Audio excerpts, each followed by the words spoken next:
अस्सलाम वालेकुम व्यूअर्स, आज मैं बनाने जा रही हूँ हेल्दी और बहुत ही सिंपल सा आलमंड मिल्क शेक। तो इसे मैंने किस तरह से बनाया मैं आपको बताती हूँ।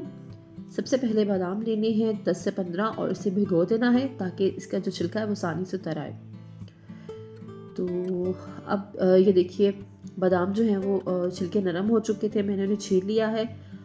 तो ब्लेंडर में सबसे पहले मैं डालूँगी बादाम, छीले हुए बादाम। उसके साथ मैं 1 अदद केला इसमें डालूँगी टेस्ट के लिए, और इसमें मैं 3 अदद खजूरें डाल रही हूँ। इसमें चीनी बिल्कुल शामिल नहीं होगी, ये बहुत हेल्दी मिल्क शेक बनेगा। और 1 ग्लास तकरीबन मैंने इसमें दूध डाला है और इसे अब मैं करूँगी ब्लेंड।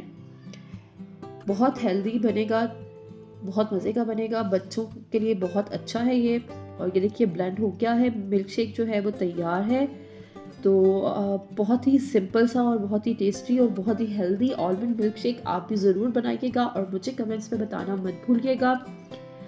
और अगर आप मेरे चैनल पर नए हैं तो मेरे चैनल को सब्सक्राइब करना मत भूलिएगा और साथ लगी घंटी को भी ज़रूर प्रेस कीजिएगा। अल्लाह हाफ़िज़।